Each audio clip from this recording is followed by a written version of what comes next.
It gives me great pleasure today to welcome you to the Fall 2014 Honors Lecture Series on the Power of Place. My name is Dr. Philip Phillips, and I'm the Associate Dean of the University Honors College here at Middle Tennessee State University. Our speaker today is Dr. Preston McDougall, who is one of our most dedicated and long-serving members of the honors faculty here at MTSU. He's professor of chemistry and an active member of the honors faculty. He's been teaching honors general chemistry, both lecture and lab, since the fall semester of 1999. He also advises honor students who do research in computational and theoretical chemistry. Dr. McDougall came to MTSU in 1994 following a 2-year postdoctoral fellowship at the Los Alamos National Laboratory. He received his Bachelor of Science, honors, and PhD degrees in chemistry from McMaster University in Canada, where he worked with the late R.F.W. Bader and contributed fundamentally to the development of the quantum theory of atoms and molecules. His current research, which has applications in drug design and nanotechnology, has been shared with chemists in important places such as Aula Avogadro or Avogadro Hall in Turin, Italy. So today we welcome Dr. McDougall, whose presentation is entitled The Importance of Place in Chemistry. Now you see it, now you don't.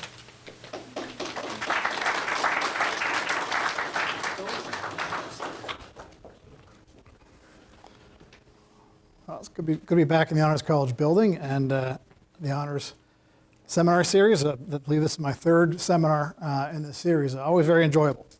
So I'm going to talk about the importance of place in chemistry. Now you see it, now you don't. I'll explain the reason for that. First is, when I was initially, Dr. Phillips asked me to give a talk. He gave me the title of The Importance of Place in Chemistry. I had a knee-jerk reaction, and jerk is on my part, that, well, there's no importance of place in chemistry, but thought about it, and I think there's something interesting I can say about the importance of place in chemistry. We'll see if you agree with me. I wanted to emphasize that the physical-chemical laws that govern the chemical processes that occur, why one atom reacts with another atom or one molecule reacts with another molecule, are universal, as far as we know. But one reaction the forces or the laws may dictate one outcome, but in an environment, that may determine the course of the outcome or the amounts of products that are determined. So environments do change. Even though the laws themselves don't change, the environments that chemical processes do occur and do change. So we might see some effect there. And environments can vary greatly. And we'll see sometimes, you might think the environment is very different, but it's actually not very different. And we're going to talk about chemistry is universal, so we're going to talk about the whole universe. We can't talk about the whole universe. And we'll see there are scales that chemists are interested in that truly have dizzying ranges, from galactic to subatomic. So if you think about powers of 10, that's a lot of powers of 10. And I'm going to talk about some tools that if you want to study the importance of, if you want to not just learn about it, but you actually want to study the importance of place in chemistry, then there are some tools that you can use to explore some aspects of that. And some of them were developed right here at MTSU. And so this will be maybe more interest to science majors than the English majors, but bear with me, it's not going to be too technical, please. So, place depends on context. So the chemistry of the elements depends on their place in the periodic table, of course. So everybody has seen the periodic table in school. So you know about different elements have different properties. We breathe oxygen, we don't breathe sodium. So the chemistry of the elements obviously depends on their place in the periodic table. Everybody knows that. And of course, you can also see that place is important in the periodic table. Germanium is named after a place called Germany. Gallium is named after a place. French name for, or the Latin name for France is Gallium or Gallia. I have to ask a Latin scholar. So, and there's other references as well. Ytterbium, erbium, And several of these elements down the bottom part of the periodic table here are named after a small town in Sweden. I think there's 3 elements named after the same village in Sweden. Of course, Californium, right there, CF. Americium, named after where we are right now. So, and I also want to put in a plug for my nomination for this element. 118 has been discovered. I think they've made a couple dozen atoms, but they do know it exists, and it's been confirmed by multiple groups, but not been named yet. That's why it has this uno octum, something like that. It's a Latin name for 118.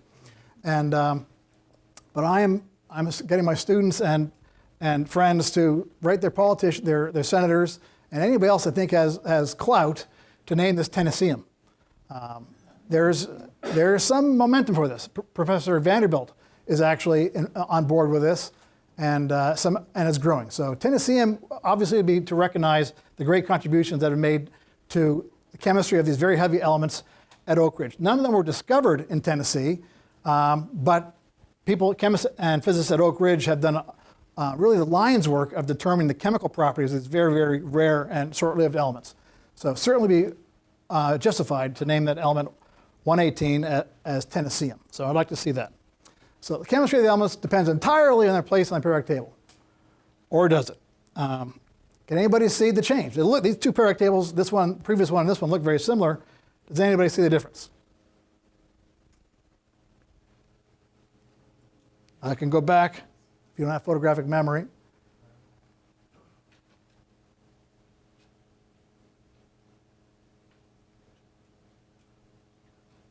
Anybody see it? The second one has a grayed out 118. It has, what does it have? The second one has, oh. No, 118 is uno octum still. The addition in the third column. The third column, well, you're on the right track. Yep. So the third column, you see there's lanthanum and actinium are in the third column here. Right here, they're down here. So they changed place. Lanthanum and actinium were in this, what chemists call the D block, and the previous one, but they're down here in the F block. So they changed place. And believe me, some chemists get really upset about that. They have letter writing campaigns saying that's, how could you do that? The chemistry of lanthanum and actinium belong with the other so-called F groups, and they do. They don't belong here. So the other periodic table had them in the wrong place to a chemist. And of course, some chemists put them in all different places. This is Theodore Benfey's so-called the spiral periodic table, which you can start with hydrogen, helium, and sort of a spiral. Think of it as a labyrinth. This is actually has some meaning and some good rationality to it. So again, now the place before has completely different meaning place here. But that was now what Dr. Phillips meant, I'm sure, by place. He was referring to place, actual places, not abstract places, I think. But place can mean different things, different contexts. Okay, so real place, actual three-dimensional places. The chemistry, as I said, the chemistry of the elements does not depend on their place in the universe. So we are here. This is the Milky Way galaxy, and we are right here on this spiral branch of the Milky Way galaxy. Now, it's presumed that the center of our galaxy, there's a black hole. We do not, the chemistry may be very different at the black hole. We've never done any experiments or any measurements of atoms, observed atoms in a black hole. So the chemistry, what I say is universal, does not depend, there may be exceptions. I may have to correct this if we ever get sucked into a black hole and my chemistry labs don't work anymore. So with that exception, that may be different in a black hole, chemistry, the laws of chemistry are the same everywhere in the universe. And we know that because, well, we've done experiments on Earth, right in here somewhere, and we've sent robots to places like Mars, put robots on, on satellites that have gone outside of the solar system. And we've measured properties. These satellites have instruments on them, chemical instruments. And we're able to do measurements in the lab on chemical substances and then compare those to measurements that are done on Mars or other planets, Venus, and confirm that the measurements are the same. Now, the chemicals that are there are a little bit different than the chemicals on Earth, but that's because the environments are different. But the experiments that we do on Earth are applicable and can can be calibrated with the experiments done on other places that we've explored so far. And as far as sending robots, we haven't gone very far. We've just basically, Voyager just left the solar system just the last year or so, depending on what you define as the limit of the solar system. But chemists can look. We can use our telescopes. Astrochemists can look far away into other galaxies and interstellar space and other galaxies. And we can measure fingerprints of atoms, the light that they send us. We can compare those to measurements done in the lab. And we've identified chemical species like amino acids that are in our bodies. We've seen them in space because of comparing their measured spectra. So we're very certain that the chemistry of elements does not depend on their place in the universe. I think everybody knows who this is. This is not Walter White. This is not Dr. White. Dr. White is actually a professor of chemistry in our department. Dr. Gary White is the coordinator of general chemistry at MTSU. This is a cartoon of Walter White that goes by Heisenberg. And this is what's called the Heisenberg uncertainty principle. So what this says is delta x, this means the uncertainty in the position or place. This means the uncertainty in the momentum. And is greater than or equal to Planck's constant over, this is a very small number, but quantum mechanics says that this must be greater than this number. It must be. There's no way around it. Limitation of quantum mechanics. So this means, and this cartoon is sort of illustrating that, if you know this delta again, it means uncertainty. So if you know the momentum, let's say you know it exactly, that means the uncertainty is 0. Well, that means that the uncertainty in position is infinite. So if you don't know where you are, there's infinite uncertainty, then position has no meaning at all. That's what I mean by this. So sometimes place doesn't have a definite meaning to a chemist. And it's because of the uncertainty in the position that is dictated by quantum theory. Now, for atoms, this uncertainty position is usually very, very small. We can be, under almost all circumstances, we can be certain that an atom is in a particular molecule. But for electrons and other subatomic particles, that uncertainty can be larger than a molecule even. But for hydrogen is very important. That uncertainty position can be significant. So we can actually, for talking about hydrogen, we can actually have some uncertainty in its place, its position. All right, an example of the universality of chemistry. For instance, this is a photograph taken in Antarctica. This is a meteorite, just landed. People are walking. A certain time of year when it's summer there, so it's not terrible conditions, but it's warm enough to live and sleep at night. Scientists walk and scan these fields, these plains, ice plains, for what are clearly meteorites, things that have fallen from the sky. And they take them back to the lab. Now, we know this is from Mars. And how do we? You might say, well, how do you know it's from Mars? There's no sign on it that says, made in Mars. So the way they know it's made in Mars is they take it back to a chemistry laboratory, and they look at its chemical composition. And one of the key observations, when they cut these open, meteorites are generally formed by solidifying liquid. Some big explosion happens. The rocks get melted by the impact of the explosion, and they after they fly into the air, they cool again. And when the lava or the melted rock cools, it traps some of the air that it was on when it got hit by whatever caused it to leave its home planet.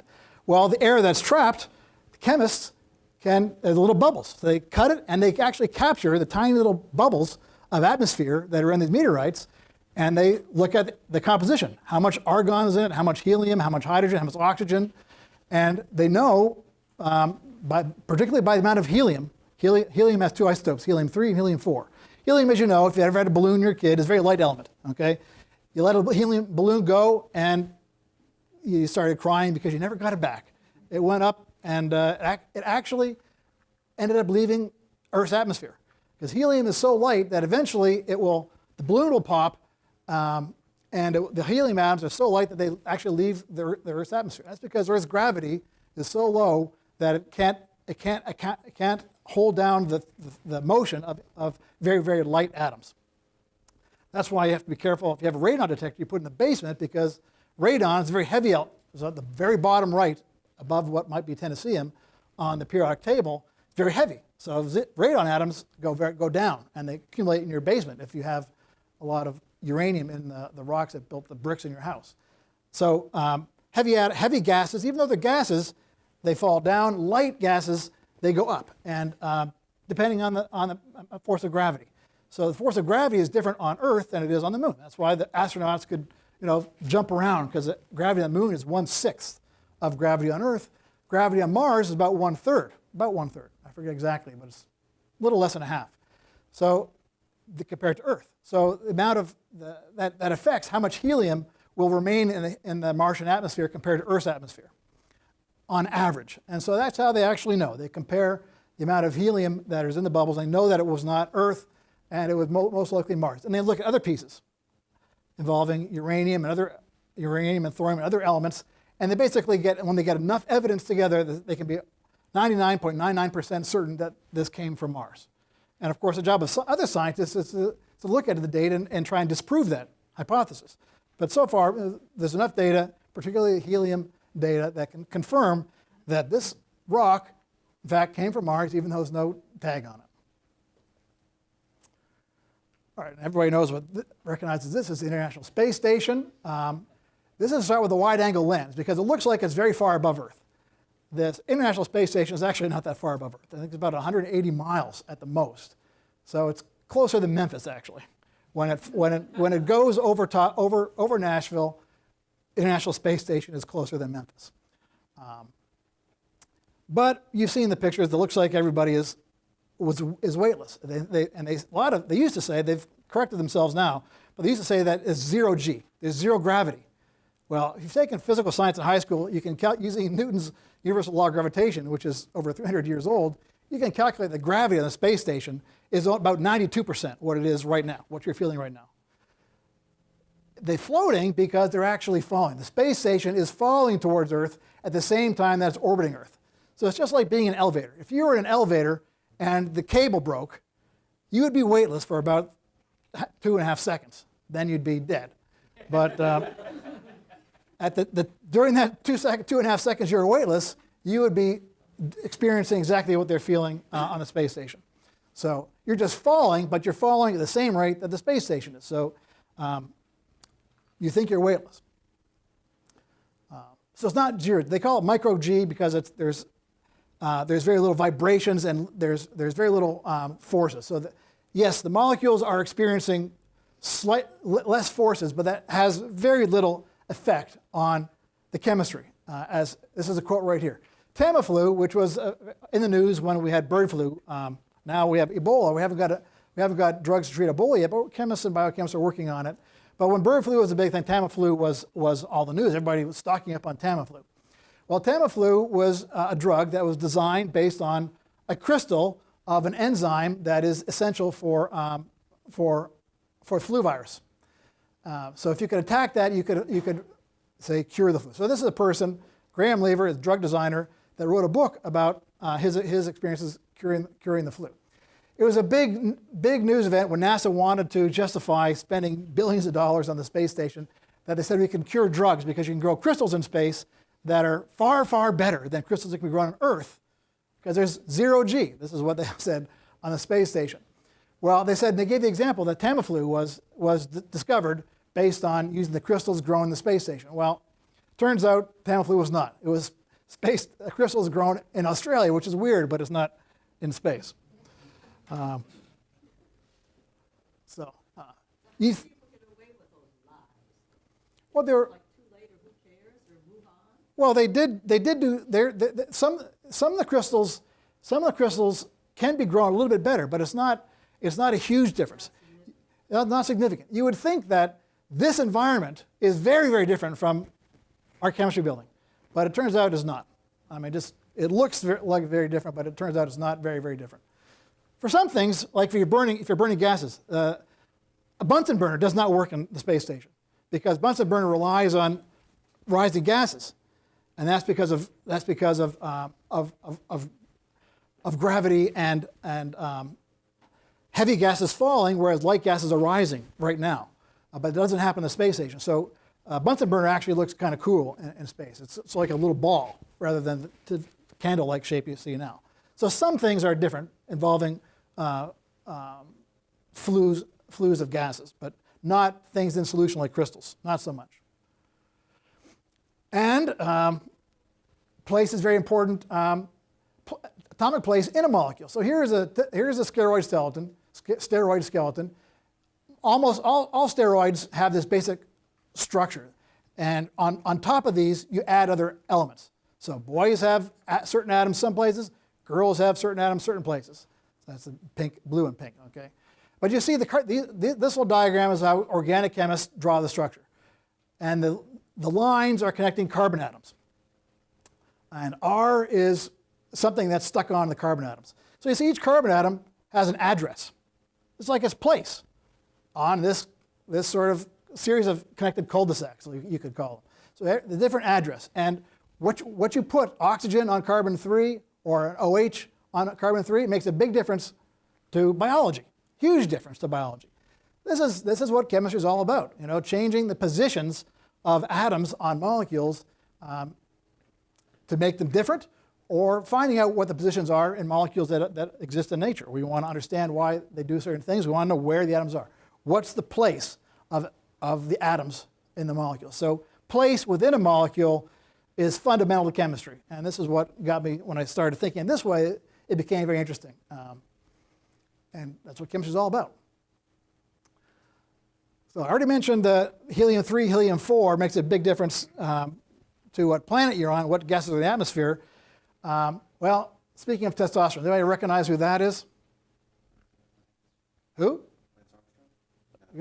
Nope. No, not Lance Armstrong. He's the guy that led to the downfall of Lance Armstrong. Nobody recognize this guy? Oh. His name is Floyd Landis. Floyd Landis won the Tour de France after Lance Armstrong won like 5 or 6. I think, maybe 6, I think Lance won. This guy won the 7th one, and it was suspicious because he was struggling on one day, and then the next day he just like he had an engine on his bike. He just surged past everybody and took the yellow shirt.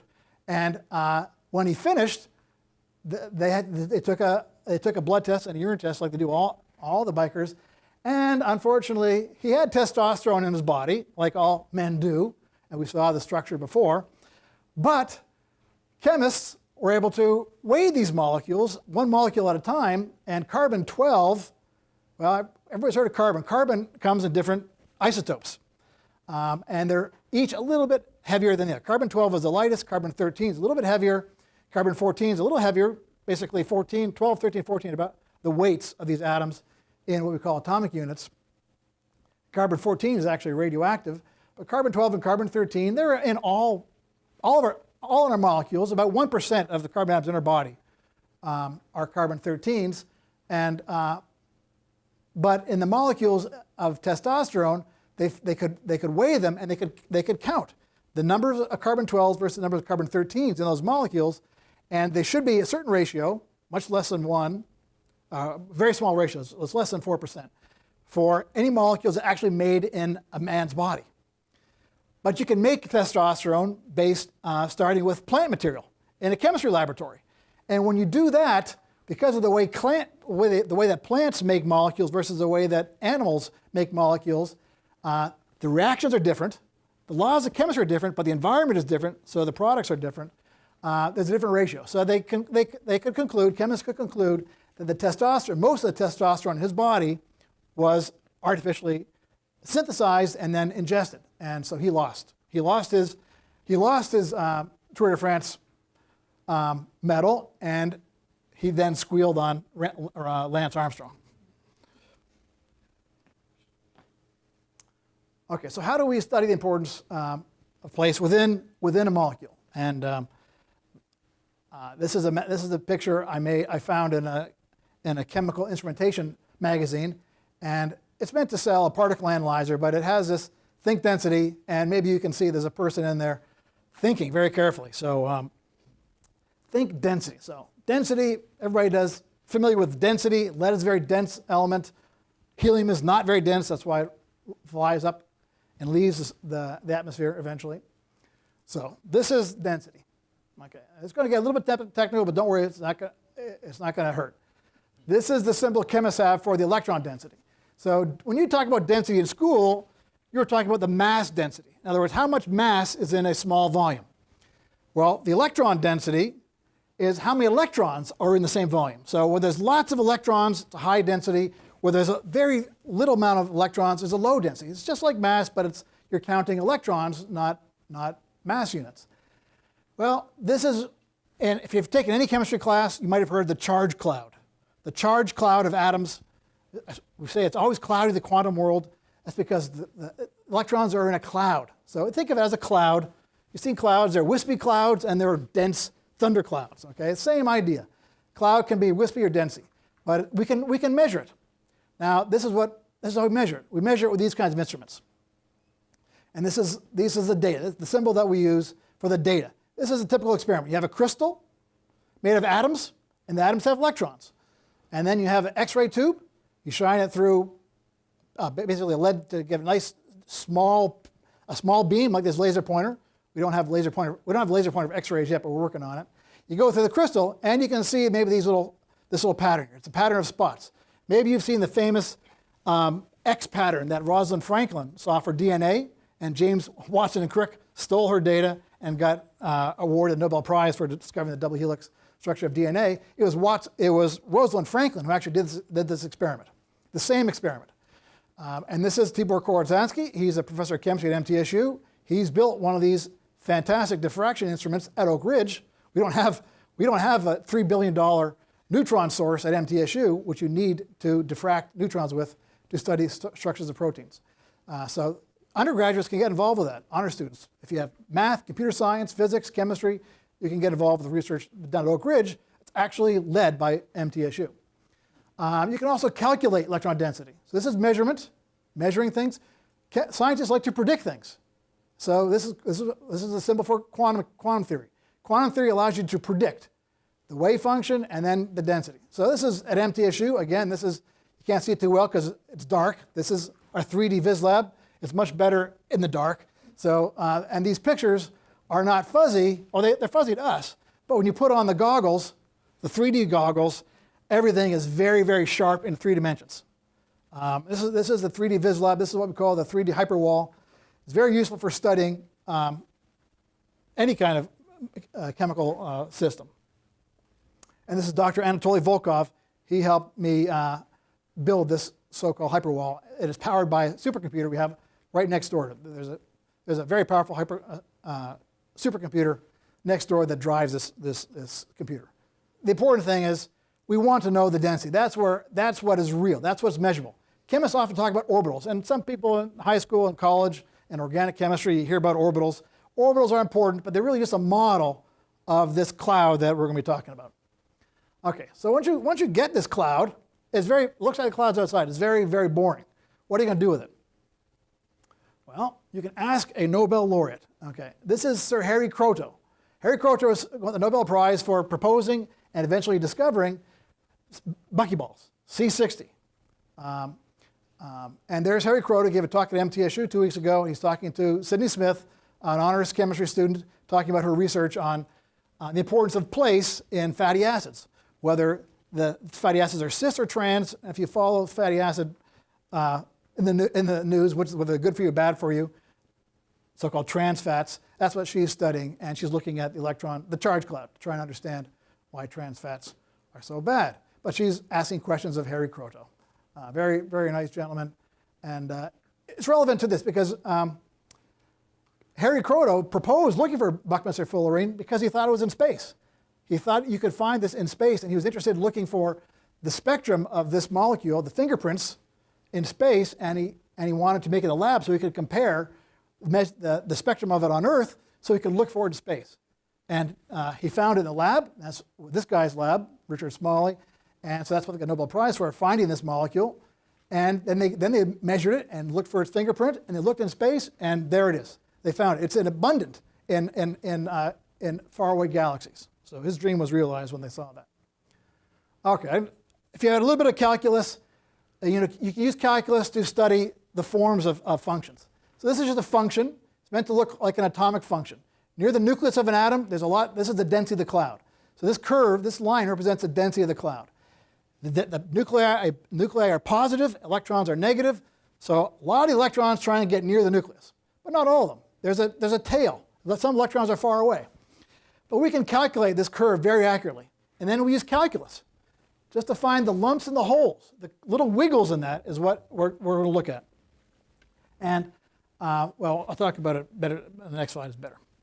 OK, so this is an argon atom. This is what the cloud looks like. Again, atoms are three-dimensional. I take a slice through an argon atom. I slice it, and I plot the density in that slice in the vertical axis. So near the nucleus, you see it goes up very high. It would go way past the top of the bell tower. So we cut it off so you can see that the cloud is very dense near the nucleus, but it falls off. And it looks like it's just pretty boring, just like a smoothly falling off. But when you use this tactile sensor, calculus, the second derivative, you can see that this function really has lots of lumps and holes, lots of ripples on it. And this is what it looks like. This is just del squared rho. That's just the second derivative from calculus, called the Laplacian in 3 dimensions, of that function. So if you know argon, back to the periodic table, argon was in the 3rd row. Helium was in the 1st row, then neon, and then argon. You see their shell. There's 1, 2, 3 shells. So just like you learn in science class that atoms have shells, the charge cloud, if you feel it with this tactile sensor, you see there are 3 shells of lumpiness in the electrons. And you can go on to other, that's an atom. For water molecule, this is water molecule, this is the oxygen atom, 2 hydrogens. Okay, so that's the plane containing all 3 atoms of the water molecule. That's the charge, that's the density. Again, it looks pretty boring, just peaks or the nuclei are. But when you take the second derivative, again, you're looking at the lumps and the holes. You see that oxygen has 2 shells, because oxygen is the 2nd row of the periodic table, so the very beginning. Hydrogen does not. Hydrogen only has 1 peak, because hydrogen is the 1st row. So there's no quantum shells. So oxygen has 2 shells, and this is oxygen as well, and it has there's peaks. So the 2nd shell has ripples within the shell. And so there's 1, 2, 3, 4. There's 4 peaks on the 2nd shell of oxygen, which if you've ever taken freshman chemistry, you learn about the Lewis dot diagrams. You learn how to draw dot diagrams. And if you haven't taken chemistry, trust me, any freshman chemistry student, hopefully, test coming up, they'll be able to draw that structure for water. And it agrees. So the cloud tells us what chemists intuitively believe these molecules look like. So we can go, the previous diagram was 2-dimensional. It's a plane, right? It's a plane. I took a slice, 2-dimensional slice. Just like this is a 2-dimensional surface. This 2-dimensional surface, and I plot the function, the cloud density, in the 3rd dimension. Well, if you want to look at molecules in 3 dimensions, you have to see the molecule. This is now another molecule, but you see all 3 dimensions. You see some of the atoms coming towards you.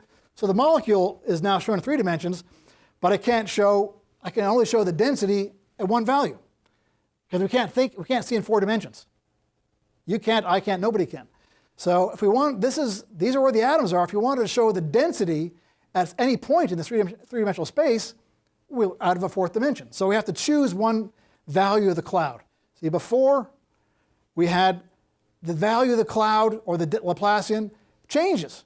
As you go up, the value changes. As you go down, the value changes. What you have to do is you have to choose one value. Let's say -10, and then plot it. That's what the -10 contour looks like. Think if you're looking at a map, you have the contour lines. On a topographic map, you have contour lines. Those contour lines represent one elevation. So you walk along the lines, you're staying the same elevation. So this is sort of representing, this surface represents one contour, one elevation. Well, it's no good because molecules are really 3-dimensional. So I went to NASA and I invented this tool. This tool allows us to, like to play computer games, slide these sliders back and forth. And this is adenine, the A and DNA. You can see how you can sort of see through this. It becomes sort of translucent. So this is what we call the opacity transfer function. But this is called volume rendering. This started in computer graphics department at Stanford University, and this is the first application in science, in chemical and physical science. So you can sort of see through it, whereas before you couldn't see through it. You had these surfaces, you could see the surface, and then you couldn't tell what's inside. And you can't tell what's outside that surface. You're only seeing one. This is really a two-dimensional map, a curved two-dimensional map.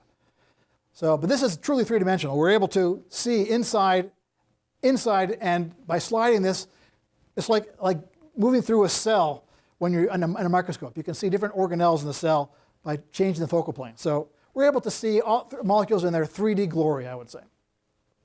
So this is actually quote Lewis talking about Robert Boyle. Anybody know when Robert Boyle was active in science? Boyle's Law, yeah. Do you have any idea what century that was? Boyle's Law is correct, so you get a prize. Boyle's Law is 1661, so 17th century. His experiments led to Newton thinking more quantitatively about physics. But this is Boyle's Law. Boyle says the same guy.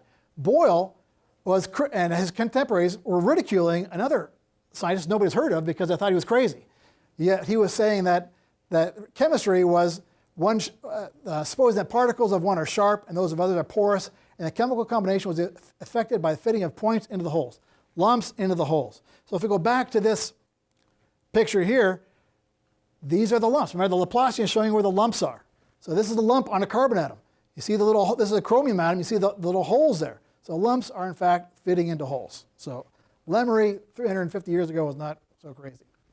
So medicinal molecules affect how we feel, but what do they feel like? Remember, this tool is basically telling us where are the lumps and the holes. Think of a blind person. A blind person reads Braille by the lumps and the depressions, by the lumps and the depressions on a surface. Molecules, you can think of them as feeling each other by looking for lumps and holes. And this is a drug molecule, a penicillin derivative. And again, if you're not an organic chemist, it's not going to make much sense to you, but you can see that this part of the molecule has a different visual texture than this part of the molecule. Okay, this is the oily part, and this is the hydrophobic part, and this is the hydrophilic part. So you can tell just by looking at it that these parts of the molecule feel different, have different textures. And water can tell it as well. Water loves this part, water hates this part. And in the middle here, sort of in between, this is where this drug kills bacteria. This is a sulfur atom, and there's a little green yarmulke, I call it. This is the active site right here, and that's what is the death knell for bacteria. This tool, which we call Evolvus, again, it's able to find places subatomic precision. So this is a platinum atom. This is a platinum atom, which was the main actor in the first chemotherapy drug developed in the early 60s called cisplatin. Cisplatin was originally used for testicular cancer, now it's used for lung cancer, a host of cancers. But it works by, these are ammonia molecules. You can't really tell, but this is yellow, this is green. Yellow is a lump, green is a hole. So lumps fitting into the hole. And red is a very, very deep lump. You can see the platinum atom has very sharp grooves between these four banana kind of lumps. But this four pattern is, a chemist would recognize what that is. That's an empty d orbital. But the important point is that it has four holes, which are the green things you can see.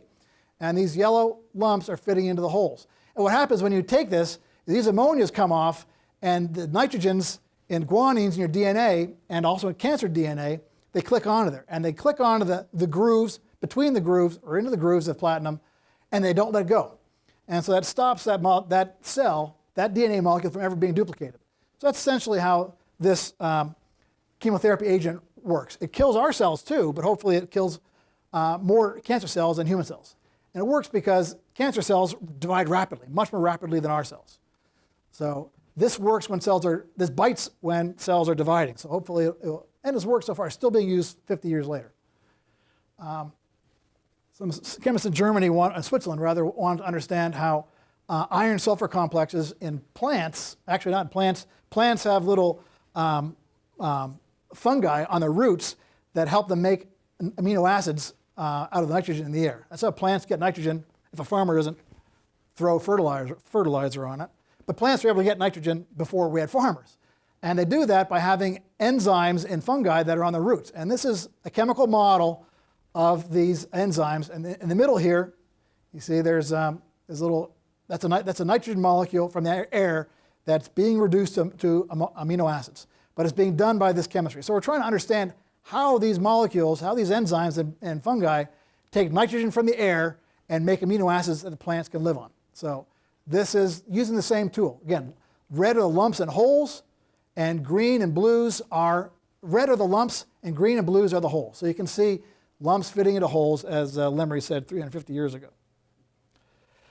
Now, a lot of, if you take organic chemistry, your organic professor will play some videos showing you how one organic reaction works, the so-called reaction mechanism. Well, they usually show the like balls just moving around. But in all the videos, animations you'll see, the balls, they look like red, blue, green, black balls, but they just move. They might have rods, bonds breaking, connect them, break, but the balls themselves remain rigid, like Lego. When you play with Lego, you take one piece from one place and put it another place. The Lego brick itself does not change. All right? You just move it. And most of the animations of chemistry reactions are the same way. The atoms change places, but the atoms remain rigid, like billiard balls. And that they're not. Atoms are definitely not billiard balls. So if we play this video, this is showing you, using my tool, our tool, how this is water splitting. That's two hydrogens and an oxygen. So you can see, remember the colors represent the texture. So you can see that as bonds break, atoms change their texture. They change their shape. So it's very important to study how atoms change during a reaction if we truly want to understand the reaction. That's a simple molecule. This is vitamin B12, much more complex molecule, but it's essential to life. And this is, so this was to prove that you don't have to be a chemist to appreciate this. This is the professor of art history, Martin Kemp, who just retired a couple years ago, but in 2001 he was a professor in the chair of art history at Oxford. This is what he says about this tool. So it's sort of a psychological impact. And again, the place, getting back to place, this is a vitamin B12, lots of different places. There are some special places though. Well, this is, you see there's a big blue ball there. That's the cobalt ion in the middle of B12. All vitamin B12 has cobalt. There's another special place, is coming around here, right here, this part right here. You see the 4 balls and the black ball in the middle, okay? Those 4 balls are oxygen atoms, and the black ball in the middle is a phosphorus atom. That's a phosphate. ATP, adenosine triphosphate, DNA has a phosphate backbone. Phosphates are very important in biomolecules, large complex biomolecules that are necessary to move around. This enzyme the way it works in your body is, you can't really see it now, but there's the phosphate that has there's a molecule connected to it, a group connected to it that's sticking up the bottom of the cobalt. That group swings away. It's like a trap door swinging. And something else will come in and interact with cobalt and fall out, and then the trap door comes back. So this is really a hinge. The phosphate acts as something has to be a hinge, because this group swings like a door. I've never seen a door that didn't have a hinge.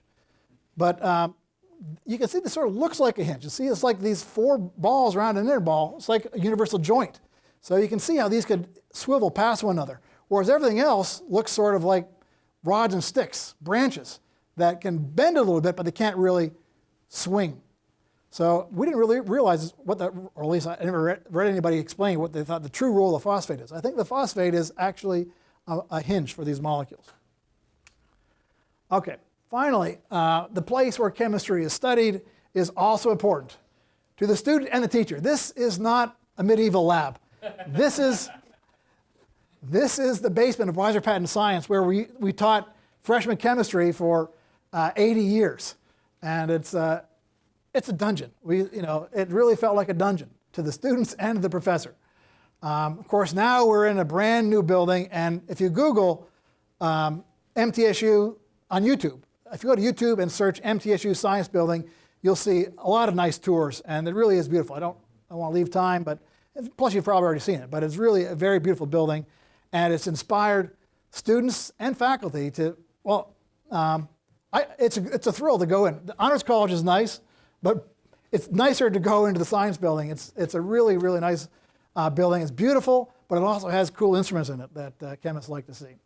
And the students like it. I mean, students, you guys, I'm sure, see some students studying upstairs in the study area, but I see there's all kinds of nooks and crannies where students can camp out and do homework for 5 or 6 hours. They find their favorite place because there's places that are far away from the faculty, and students, they can write on the walls. Certain places we have marker boards and markers right on the walls in the study areas. So students go there and they'll stay there for hours doing homework, and I'd love to see that. Like the humps and the valleys, then they're finding the humps and the valleys of the building. Yeah, the students are the humps, and the nooks are the holes. So yeah, lumps are finding holes.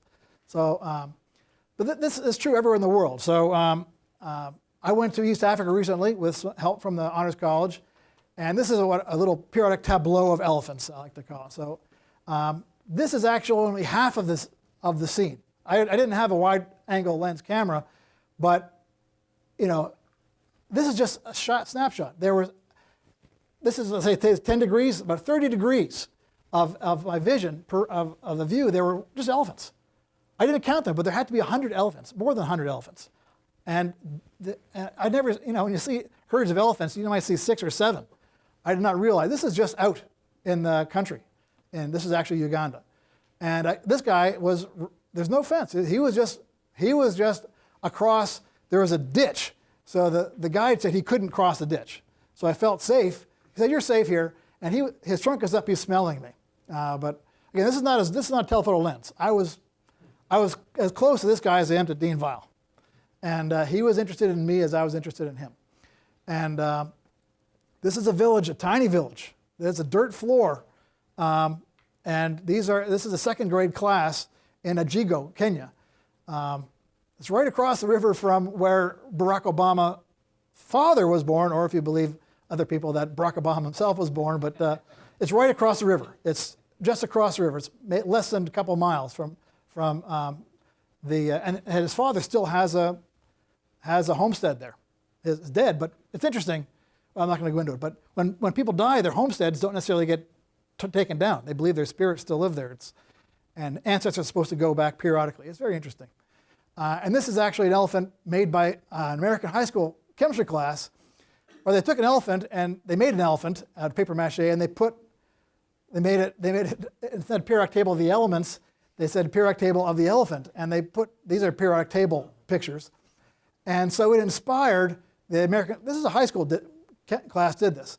It inspired, you can't see it right here, this is, the ACS made periodic tables that you can use. It has all the data, atomic numbers, atomic masses of the elements, according to the way it was shown in the very first slide I showed you, which was wrong. But it has elephants. Like taking the children in Kenya love these. I left them a whole stack of these periodic tables of the elephants. So the gold, the gold, the elements were a bunch of bling. So every element has an elephant demonstrating some property of that element. So it's very interesting. And if you're pre-med, I met a lead scientist at a medical research institute in Kisumu, which is very nice. They have an airport in Kisumu, right on Lake Victoria. So you don't have to go to Nairobi. You don't have to go to Nairobi. Let's just believe that. You can fly right into Kisumu, where this institute is, and they're looking for American pre-med students to do 2-week internships. They'll pay for everything. So it's could be a very good opportunity. What you do there is you collect blood samples from children to try and understand the genetic basis of some blood-borne diseases, such as malaria. And I'm almost finished. So just summarizing what I did, and you did. So I want to leave some time for questions. So even though a question seems obvious, take time to think deeply about it. So I'm glad I did. And Harry Crow, one of the advice he gave to all the students when he talked at MTSU is when you're in college, say yes. Like I said, yes, this seminar, Say yes to a variety of opportunities that interest you. You'll never know what the results will be. It could be very interesting. And last, here we go. We have a few minutes. So A few minutes. Yeah, we got if you have any 3 or 4. questions for Dr. McDougall, please ask. I was in Australia. That's me in Australia, so I just, there we go. Questions, comments? It involves a question. Go ahead. You're going to pop my balloon about Tang. Tell me it wasn't invented in space. It was probably invented for space. I'm sure it wasn't invented in space. But if you do pop your balloon, remember, all those helium atoms are lost forever. So I'm actually signed petitions that limit the use of helium balloons. It's, helium is actually a limited resource. If you ever heard an MRI, the magnets that make it a useful tool are helium cooled and superconducting magnets. So we need the helium to cool the magnets to around 5 degrees Kelvin. And so helium is a limited resource. So if you pop a balloon or let a balloon go, it's gone forever. So hydrogen's fun. It's light. It also explodes. So it's more fun at birthday parties. All right, any other questions? All right, thank you for coming.